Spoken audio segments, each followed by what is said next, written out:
बातमी समोर येते। डॉक्टर जयसिद्धेश्वर स्वामी महाराज फडणवीसांच्या भेटीसाठी सागर बंगल्यावर पोहोचलेले आहेत। तिकीट कापल्यानंतर डॉक्टर जयसिद्धेश्वर स्वामी महाराज आता सागरवर दाखल झालेत।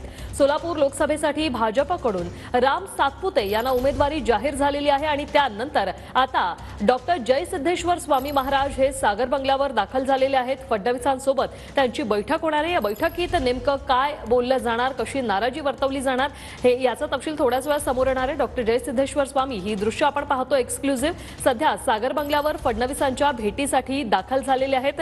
भाजपकडून सोलापूर लोकसभेसाठी राम सातपुते यांना उमेदवारी जाहीर झाल्यानंतर आता डॉक्टर जयसिद्धेश्वर स्वामी महाराज हे फडणवीसांच्या भेटीसाठी सागर बंगल्यावर पोहोचले। त्याची ही एक्सक्लुझिव्ह दृश्य।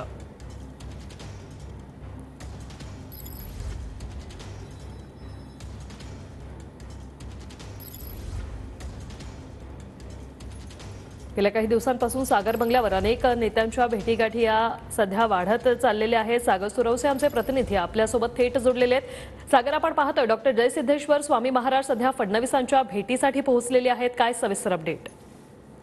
वृषाली, आपण पाहिले की खरं तर कालच सोलापूर लोकसभेच्या उमेदवाराबाबतची घोषणा जी आहे ती भाजपच्या पार्लमेंटरी बोर्डाकडून झालेली पाहायला मिळते। त्यामध्ये भाजपचे जे विद्यमान खासदार होते डॉक्टर जयसिद्धेश्वर शिवाचार्य महास्वामी यांचं तिकीट जे आहे ते कापलं गेलेलं होतं आणि त्या ठिकाणी युवा चेहरा म्हणून आमदार राम सातपुते यांना ही उमेदवारी दिलेली होती। त्यानंतर मात्र आता डॉक्टर जयसिद्धेश्वर शिवाचार्य महास्वामी जे आहेत त्यांनी या ठिकाणी भेट जी आहे देवेंद्र फडणवीस यांची घेण्यासाठी ते दाखल झालेले आहेत।